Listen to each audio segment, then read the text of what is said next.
이 남자를 살리면 제 인생은 다시 끝날 겁니다. 거센 눈보라가 몰아치는 한밤중 폐광산 입구, 정장 차림의 중년 남자가 눈 속에 쓰러져 있었습니다. 가슴팍은 새빨갛게 물들어 있었습니다. 검은 우비를 입은 사내가 삽을 들고 중얼거렸습니다. 회장님, 편히 가십시오. 도련님 명령입니다. 삽이 눈을 퍼올렸습니다. 남자의 몸이 하얀 눈 속으로 묻혀갔습니다. 사내가 차를 몰고 사라졌습니다. 새벽녘 눈보라가 잦아들었습니다. 한 여자가 나타나 맨손으로 눈을 파헤치기 시작했습니다. 제발, 살아계세요. 손톱 밑으로 피가 배어 나왔지만 그녀는 멈추지 않았습니다.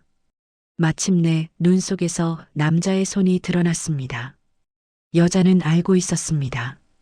이 남자를 살리는 순간 10년 동안 숨겨온 자신의 비밀도 함께 드러날 것을. 하지만 그녀는 포기할 수 없었습니다. 평범해 보이는 사람들의 놀라운 비밀 이야기, 매일 새로운 감동으로 찾아갑니다. 구독 버튼을 눌러주세요. 자, 그럼 일주일 전으로 돌아가 보겠습니다. 일주일 전 강원도의 한 폐광촌이었습니다. 마을 입구에 낡은 간판이 삐걱거리며 흔들리고 있었습니다. 은선의 구멍가게.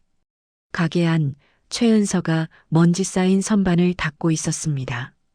38살 동네 사람들이 부르는 이름은 노처녀 가게 아줌마였습니다. 문이 덜컥 열리며 광부 차림의 남자가 들어왔습니다. 아줌마, 소주 2병이랑 오징어 하나. 남자가 돈을 던지듯 카운터에 놓았습니다. 최은서는 아무 말 없이 물건을 꺼내 봉투에 담았습니다. 참, 어제 우리 막내 손 베인 거 발라준 거? 뭐, 그 정도야 동네 아줌마면 누구나 하지. 남자가 무심하게 말하며 나갔습니다. 네. 최은서가 작게 대답했지만 이미 문은 닫혀 있었습니다. 가게는 다시 조용해졌습니다. 최은서는 혼자 카운터에 앉아 낡은 수첩을 펼쳤습니다. 오늘 매출 6,000원. 저녁이 되었습니다. 가게 문을 닫고 안쪽 작은 방으로 들어간 최은서는 낡은 장롱을 열었습니다. 구석에 비닐로 쌓인 하얀 천 뭉치가 있었습니다. 최은서가 조심스럽게 비닐을 풀었습니다. 10년 전 마지막으로 입었던 의사 가운이었습니다. 가슴팍 이름표에는 흉부외과 전문의 최은서라고 적혀 있었습니다. 그녀는 가운을 쓰다듬다가 다시 장롱 깊숙이 밀어 넣었습니다.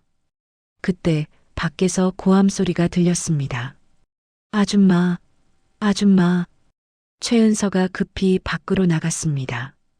광부가 피를 흘리며 서 있었습니다. 손가락 끼었어요. 피가 계속 나와요. 안으로 들어오세요.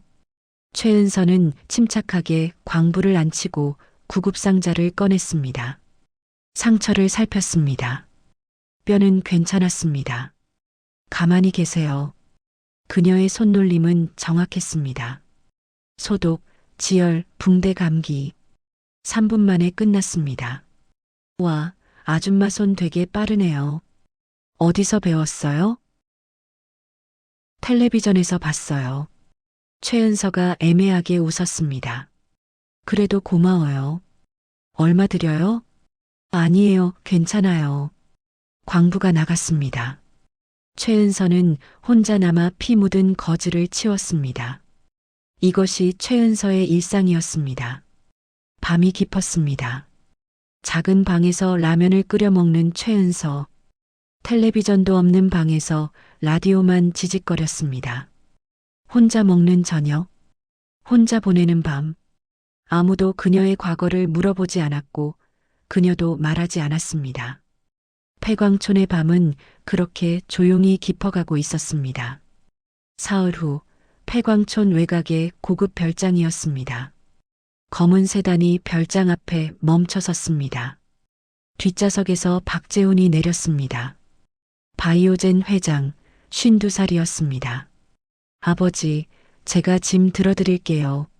조수석에서 아들 박민재가 내렸습니다. 괜찮다. 회사 일 바쁠 텐데 이제 들어가거라. 아버지, 수술 전까지 푹 쉬셔야 해요. 제가 주말마다 올게요. 박민재가 아버지 어깨를 다정하게 두드렸습니다. 하지만 박재훈은 왠지 모를 불편함을 느꼈습니다. 너무 과했습니다. 그래, 알겠다. 박민재의 차가 떠나자 별장은 조용해졌습니다. 다음 날 아침 박재훈은 산책을 나섰습니다. 폐광산 입구 쪽으로 걷다가 작은 구멍가게가 보였습니다. 은선의 구멍가게. 박재훈이 가게 안으로 들어서는 순간이었습니다. 갑자기 가슴을 움켜쥐며 비틀거렸습니다. 할아버지. 최은서가 황급히 달려가 박재훈을 부축했습니다. 어디가 아프세요? 박재훈이 식은땀을 흘리며 가슴을 가리켰습니다. 최은서는 즉시 그를 의자에 앉혔습니다. 천천히 숨 쉬세요. 깊게요. 최은서가 박재훈의 맥박을 짚었습니다. 불규칙했습니다. 119 불러드릴게요. 안 돼요. 박재훈이 그녀의 손을 잡으며 고개를 저었습니다. 병원 가셔야 해요. 지금은 제발. 박재훈의 눈빛이 간절했습니다. 최은서는 잠시 고민하다가 고개를 끄덕였습니다. 알겠어요. 안으로 들어오세요. 그녀는 박재훈을 가게 안쪽 작은 방으로 안내했습니다. 이불을 깔고 그를 눕혔습니다. 최은서가 서랍을 뒤져 니트로글리세린 설화정을 꺼냈습니다. 혀 밑에 넣고 녹이세요. 박재훈이 약을 입에 넣었습니다. 곧 호흡이 조금 안정되었습니다. 감사합니다. 병원은 꼭 가셔야 해요. 며칠만 있으면 갑니다. 지금은 조용히 있고 싶어서요. 최은서는 더 묻지 않았습니다. 그럼 여기서 쉬세요. 밤이 되었습니다. 그때 밖에서 차 소리가 들렸습니다. 최은서가 창문으로 내다봤습니다. 검은 SUV 2대가 천천히 마을을 지나가고 있었습니다. 이 작은 마을에 저런 차가 올 이유가 없었습니다. 할아버지, 혹시 누가 할아버지 찾으러 올 수도 있나요? 박재훈의 표정이 굳어졌습니다. 그럴 수도 있습니다. 피하시는 건가요? 박재훈이 망설이다가 고개를 끄덕였습니다. 죄송합니다. 괜찮아요. 푹 주무세요. 최은서가 담담하게 말했습니다. 밤이 깊어갔습니다. 박재훈은 작은 방에서 잠들었고 최은서는 카운터에 앉아 밖을 지켜봤습니다. 검은 차들이 다시 한번 마을을 지나갔습니다. 최은서는 주먹을 꽉 쥐었습니다. 저 남자를 지켜야 한다는 생각이 들었습니다. 폐광촌의 밤은 점점 더 어두워지고 있었습니다. 같은 시각 바이오젠 본사 회장실이었습니다. 박민재가 휴대폰을 귀에 댔습니다. 회장님이 별장에 안 계십니다. 경호팀장의 보고였습니다. 박민재의 표정이 차갑게 굳어졌습니다. 당장 찾아. 반경 10km 내 모든 곳을. 전화를 끄는 박민재가 다른 번호를 눌렀습니다. 강 씨, 일을 시작해. 찾는 대로 처리하고. 알겠습니다. 박민재가 창밖을 내다봤습니다. 그의 눈빛은 차가웠습니다. 한편 폐광촌이었습니다. 다음 날 밤 검은 SUV 세대가 마을 입구에 멈춰 섰습니다. 차에서 검은 정장 차림의 남자들이 내렸습니다. 그중 한 명이 강태식이었습니다. 집집마다 돌면서 노인 한 분 못 봤는지 물어봐. 남자들이 흩어져 마을을 수색하기 시작했습니다. 최은서가 창문으로 밖을 내다보며 박재훈에게 다급하게 말했습니다. 저 사람들이에요. 지하로 가셔야 해요. 최은서가 바닥에 멍석을 걷어내자 좁은 지하 저장고 입구가 드러났습니다.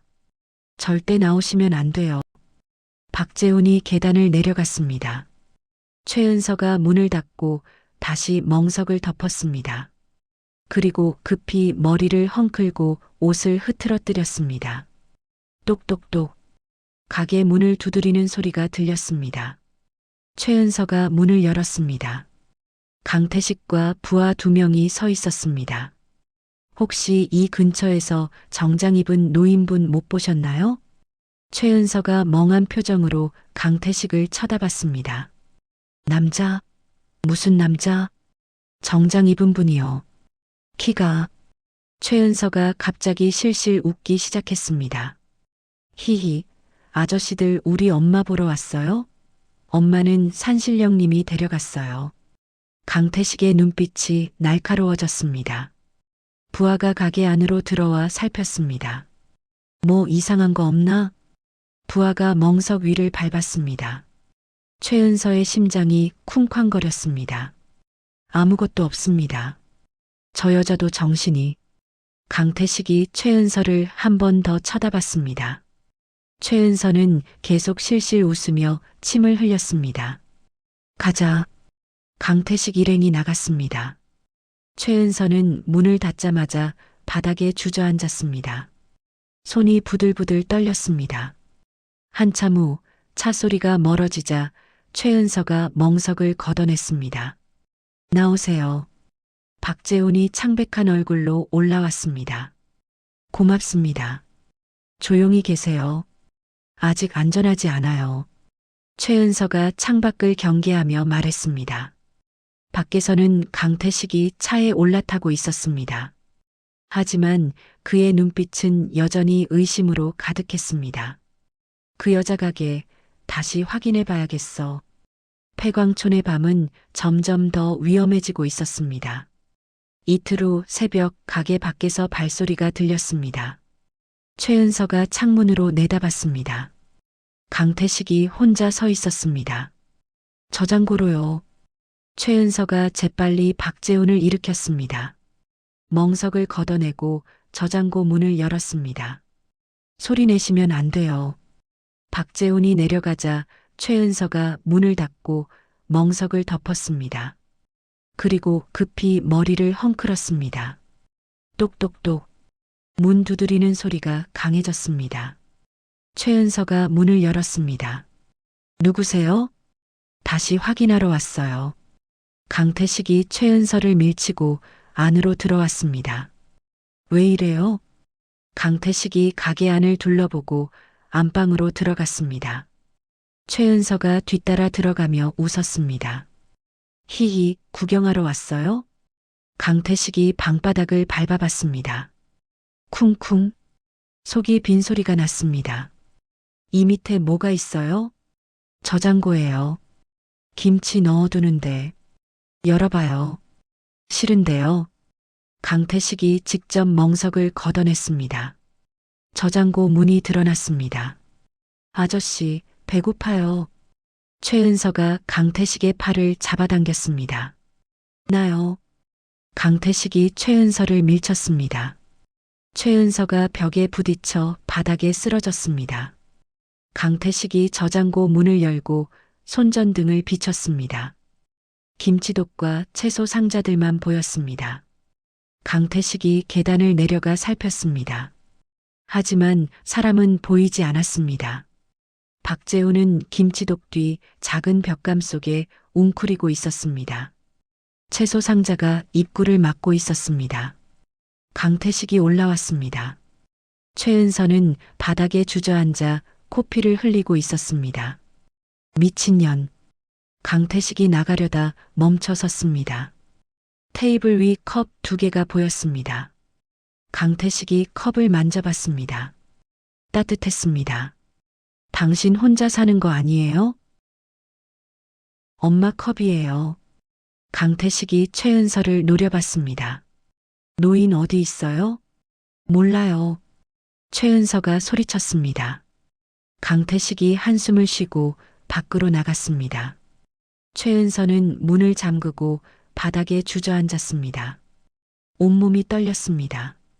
한참 후 박재훈이 저장고에서 올라왔습니다. 괜찮으세요? 최은서가 코피를 닦으며 고개를 끄덕였습니다. 괜찮아요. 근데 저 사람 또 올 거예요. 박재훈이 창밖을 내다봤습니다. 강태식의 차가 멀어지고 있었습니다. 하지만 차는 마을을 완전히 떠나지 않았습니다. 마을 입구에 멈춰서서 감시하고 있었습니다. 최은서가 창문을 내려다보며 주먹을 꽉 쥐었습니다. 이대로는 안 됩니다. 폐광촌의 밤은 점점 더 위험해지고 있었습니다. 그날 밤 최은서가 박재훈의 상태를 살폈습니다. 할아버지, 얼굴색이 안 좋아요. 박재훈이 가슴을 쥐며 힘겹게 대답했습니다. 괜찮습니다. 하지만 입술은 파랗게 질려 있었습니다. 최은서가 맥박을 짚었습니다. 불규칙하고 약했습니다. 약 드세요. 니트로글리세린을 건넸지만 박재훈은 토해냈습니다. 갑자기 박재훈이 가슴을 움켜쥐며 쓰러졌습니다. 할아버지, 맥박이 거의 느껴지지 않았습니다. 심장마비였습니다. 최은서의 머릿속이 하얗게 변했습니다. 119를 부르면 강태식이 알아챌 것입니다. 그냥 두면 10분 안에 죽습니다. 어떻게? 최은서가 떨리는 손으로 박재훈의 가슴을 짚었습니다. 안 돼. 또 죽게 할 순 없어. 최은서가 벌떡 일어나 장롱을 열었습니다. 비닐로 쌓인 의사 가운과 낡은 수술 가방을 꺼냈습니다. 10년 만에 다시 메스를 잡는구나. 손을 펴봤습니다. 떨렸습니다. 진정해, 최은서. 심호흡을 하고 박재훈을 테이블에 올렸습니다. 소주병을 꺼냈습니다. 소독은 소주로. 마취는 없어. 시간은 3분. 셔츠를 찢고 가슴에 소주를 부었습니다. 손이 떨렸지만 최은서는 멈추지 않았습니다. 심폐소생술을 시작했습니다. 가슴 압박 30번, 인공호흡 2번, 땀이 뚝뚝 떨어졌습니다. 제발 살아나세요. 3분이 지났을 때였습니다. 박재훈이 신음소리를 냈습니다. 맥박이 다시 뛰었습니다. 최은서가 재빨리 니트로글리세린을 혀 밑에 넣었습니다. 이번엔 약이 녹았습니다. 박재훈의 얼굴에 색이 돌아왔습니다. 최은서가 바닥에 주저앉았습니다. 살았다. 한참 후 박재훈이 눈을 떴습니다. 여기가 할아버지, 저예요. 박재훈이 자신의 가슴을 보았습니다. 소주 냄새가 났습니다. 시선이 테이블 위 수술 도구들에 닿았습니다. 그리고 최은서가 입은 의사 가운. 당신은 누구요? 최은서가 가운을 내려다보며 쓸쓸하게 웃었습니다.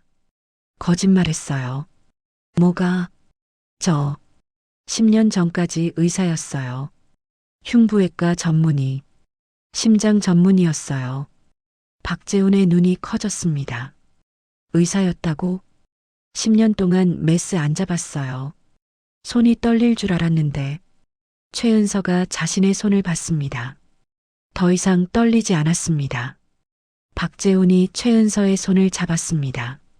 절 살려준 거요? 심폐소생술만 했어요. 왜 숨긴 거요?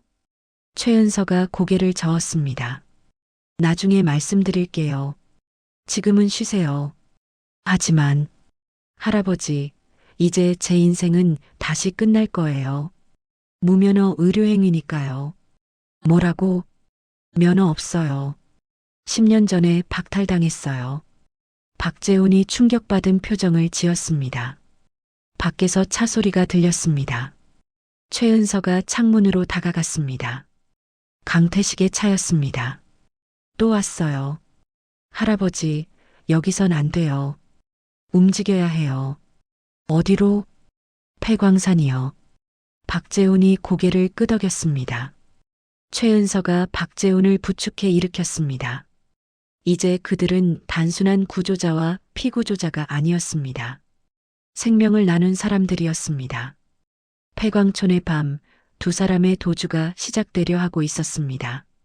다음 날 새벽 최은서가 박재훈을 깨웠습니다. 지금 가야 해요. 박재훈이 힘겹게 일어났습니다.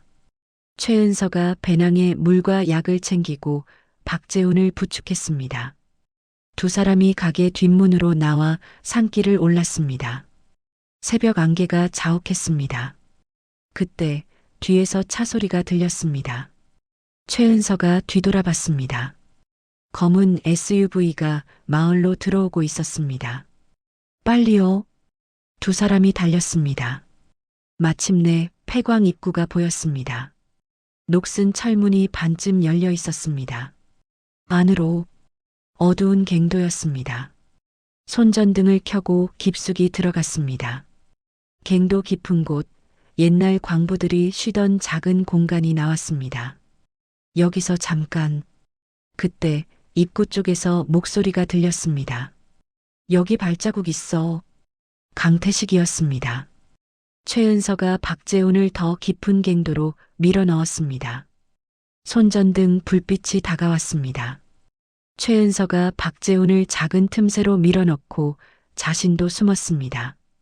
불빛이 그들을 스쳐 지나갔습니다. 강태식 일행이 더 안쪽으로 갔습니다. 지금이에요. 두 사람이 조용히 입구 쪽으로 갔습니다. 하지만 입구에 부하가 서 있었습니다. 최은서가 돌을 집어 반대편으로 던졌습니다. 탁! 부하가 고개를 돌린 순간 두 사람이 입구로 달렸습니다. 거기서 최은서가 박재훈의 손을 잡고 숲으로 뛰었습니다. 놓치지 마. 강태식의 고함이 뒤에서 들렸습니다. 두 사람이 숲을 헤치며 달렸습니다. 박재훈이 숨을 헐떡였습니다. 못 가겠소. 조금만요. 그때 앞에서 목소리가 들렸습니다. 삼촌. 젊은 남자가 나타났습니다. 박서진이었습니다. 서진아, 빨리요. 박서진의 차가 숲길 옆에 있었습니다. 세 사람이 차에 올라탔습니다. 시동이 걸렸습니다. 강태식 일행이 달려왔지만 차는 이미 출발했습니다. 차 안 박재훈이 조카를 바라봤습니다. 어떻게? 삼촌 찾았어요. 민재 형이 이상해서 직접 왔어요. 박서진이 운전하며 대답했습니다. 최은서가 물었습니다. 어디로 가요? 안전한 곳이요.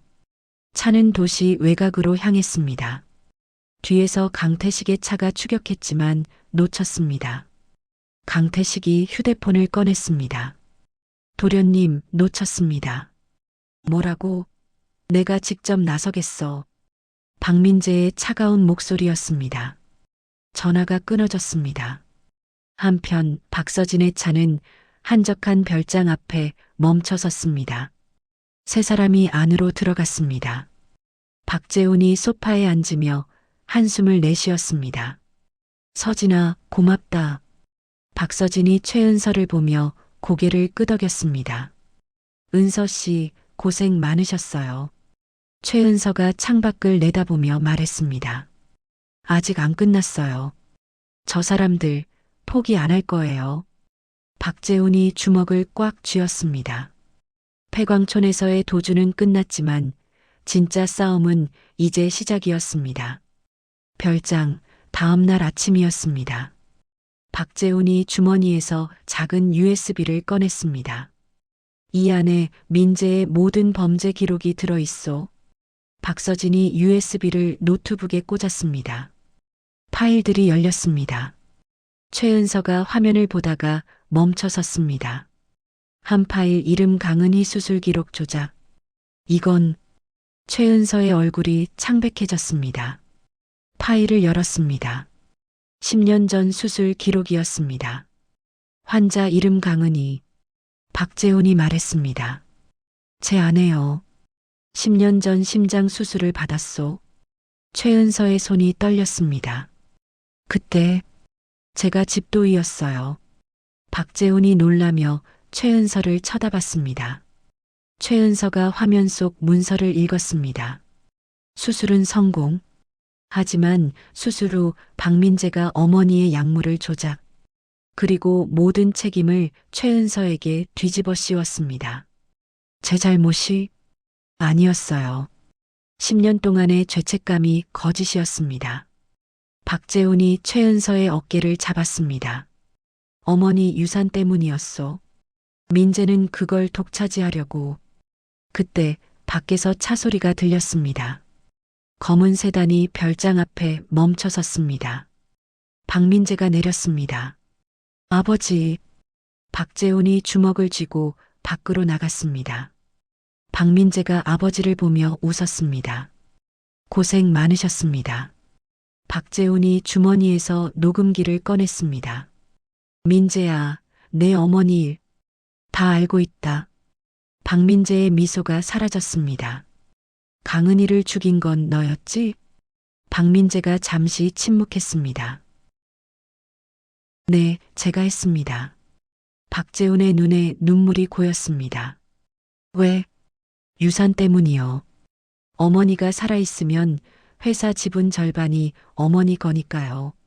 돈 때문에 내 어미를. 박민재가 비웃었습니다. 아버지도 아시잖아요. 돈이 전부라는 거. 그때 또 다른 차가 도착했습니다. 강태식이 내렸습니다. 손에 서류 봉투를 들고 있었습니다. 회장님, 강태식이 박재훈에게 다가왔습니다. 이건 제가 모은 증거입니다. 도련님이 저한테 지시한 모든 기록이요. 박민재가 강태식을 노려봤습니다. 강태식, 내가 감히. 죄송합니다, 도련님. 하지만 이건 아니었습니다. 강태식이 고개를 숙였습니다. 최은서가 밖으로 나와 USB를 들어 보였습니다. 여기 당신이 약물 조작한 기록도 다 있어요. 박민재의 얼굴이 창백해졌습니다. 그때 경찰 사이렌 소리가 들렸습니다. 박서진이 미리 신고한 것이었습니다. 박민재 씨 살인 및 살인교사 혐의로 체포합니다. 경찰이 수갑을 채웠습니다. 박민재가 경찰차에 실려갔습니다. 최은서가 박재훈 옆에 섰습니다. 박재훈이 눈물을 닦았습니다. 고맙소, 은서 씨. 당신 덕분에 진실이 밝혀졌소. 저야말로 10년 만에 누명을 벗었어요. 두 사람이 서로를 바라봤습니다. 진실이 드러났습니다. 하늘이 맑았습니다. 일주일 후 법원이었습니다. 피고인 박민재에게 징역 15년을 선고한다. 방청석에서 박재훈이 눈을 감았습니다. 최은서가 그의 손을 잡았습니다. 박민재가 수갑찬 손으로 아버지를 돌아봤습니다. 하지만 박재훈은 고개를 돌렸습니다. 며칠 후 또 다른 법정이었습니다. 피고인 최은서에 대한 의료사고 혐의는 무죄. 의사 면허 복권을 허가합니다. 최은서의 눈에서 눈물이 흘러내렸습니다. 10년 만이었습니다. 방청석에서 박재훈과 박서진이 박수를 쳤습니다. 법정 밖 기자들이 몰려들었습니다. 박재훈이 마이크 앞에 섰습니다. 이분은 제 목숨을 구했고 진실을 밝혀냈습니다. 이제 제가 도울 차례입니다. 석 달 후 폐광촌이었습니다. 마을 입구에 새로운 건물이 세워졌습니다. 간판 은서 메디컬 센터. 개원식 날 마을 사람들이 모여들었습니다. 최은서가 흰 가운을 입고 인사했습니다. 10년 동안 받은 은혜, 이제 보답하겠습니다. 박수가 터졌습니다. 첫 환자가 들어왔습니다. 선생님, 허리가 아파서요. 여기 누우세요. 최은서의 손은 더 이상 떨리지 않았습니다. 저녁 센터 문을 닫고 최은서가 밖으로 나왔습니다. 박재훈이 벤치에 앉아 기다리고 있었습니다. 오늘 환자 20명 왔어요. 최은서가 옆에 앉았습니다. 할아버지, 정말 고마워요. 내가 더 고마워해야지. 두 사람이 하늘을 올려다봤습니다. 할아버지, 응? 아버지라고 불러도 될까요? 박재훈의 눈에 눈물이 맺혔습니다. 그럼, 딸. 두 사람이 서로를 꼭 안았습니다. 1년 후, 은서 메디컬 센터는 지역 최고의 의료시설이 되었습니다. 최은서는 매일 환자들을 돌봤고 박재우는 센터에서 자원봉사를 했습니다. 어느 저녁 두 사람이 센터 앞 벤치에 앉았습니다. 은서야, 네, 아버지. 행복하나? 네, 정말 행복해요. 박재훈이 최은서의 손을 잡았습니다. 나도 그렇구나. 진짜 가족이란 이런 것이었습니다.